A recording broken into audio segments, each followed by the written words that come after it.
Polisi mengaku ada sejumlah kendala dalam pengungkapan kasus karena matinya CCTV dan juga hilangnya jejak di TKP karena hujan lebat saat kejadian. Lalu apa yang harus digali lagi untuk bisa mengungkap pelaku pembunuhan? Kita bahas petang ini bersama dengan mantan Kabareskrim Polri Susno Duaji.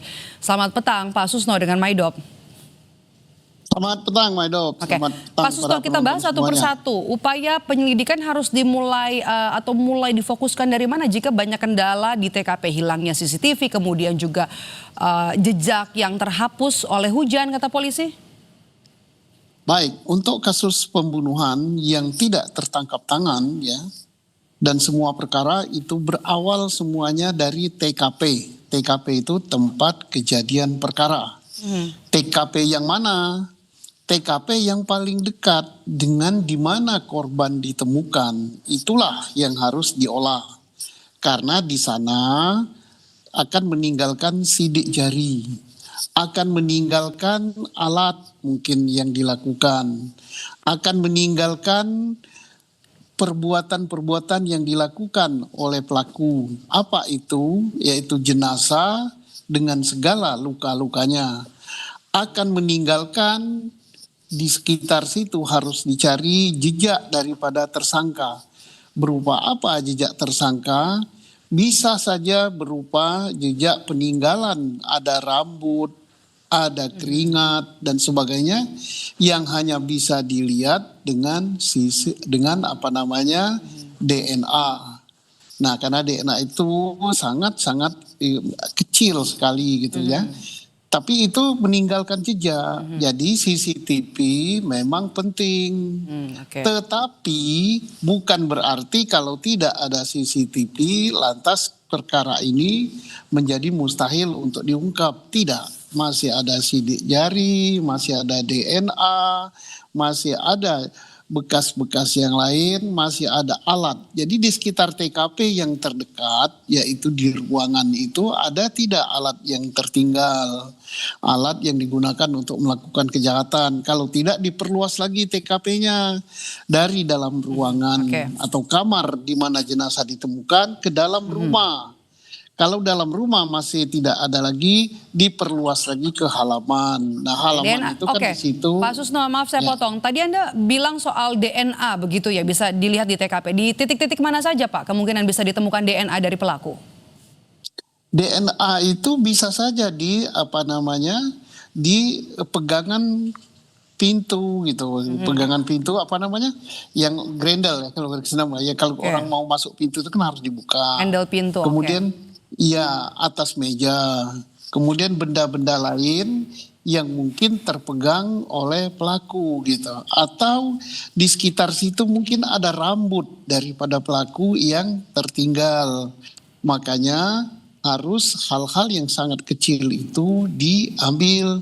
Kalau laboratorium yang biasa mengurai tentang DNA ini ada alat-alat khusus yang digunakan untuk mengambil benda-benda atau zat-zat yang sangat kecil. Karena itu kan dari keringat bisa, dari rambut bisa, dari apa-apa yang lain juga bisa DNA itu.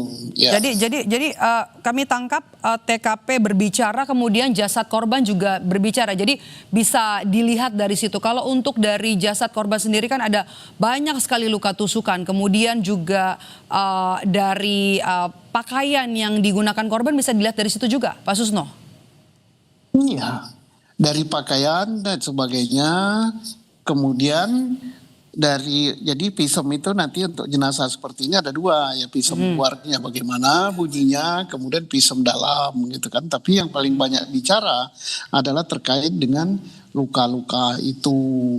Nah, saya yakin pasti ada yang ditinggalkan di situ. Nah, selain daripada di TKP, juga saya katakan alat bukti elektronik lain, yaitu berupa HP.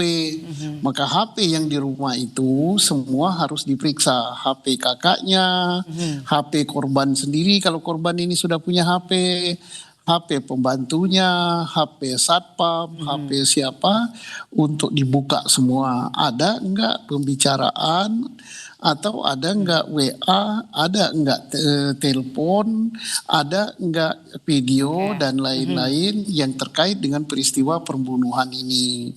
Kan banyak kejanggalan. Kejanggalan di situ apa? Kan di situ katanya ada pembantu laki, ada pembantu perempuan. Tapi pada saat kejadian dia pulang gitu kan. Kalau nggak salah pulangnya kan berapa jam sebelum kejadian. Nah itu kejanggalan kan. Kemudian saya tidak tahu apakah rumah itu ada satpam apa enggak di luar karena rumah sebesar itu. Kalau satpam pada waktu hari kejadian itu di mana satpamnya? Oke, Pak Susno, apakah dengan melibatkan tim IDEN dan juga tim Lab 4 dari Mabes Polri cukup untuk bisa mengungkap kasus atau harus ada pihak lain juga yang ikut terlibat? Bagus ya, karena di laboratorium Mabes Polri itu sudah sangat lengkap ya. Saya kira itu adalah laboratorium kriminal tercanggih di Indonesia ya. Baik untuk memeriksa DNA, memeriksa sidik jari, memeriksa kimia, memeriksa apa-apa itu sudah sangat lengkap gitu. Jadi kalau sudah melibatkan laboratorium kriminal Mabes Polri ditambah dengan Pusiden Polri, saya kira itu sudah lengkap sekali, sudah bagus. Mudah-mudahan dengan melibatkan dua kemampuan ini akan segera terungkap.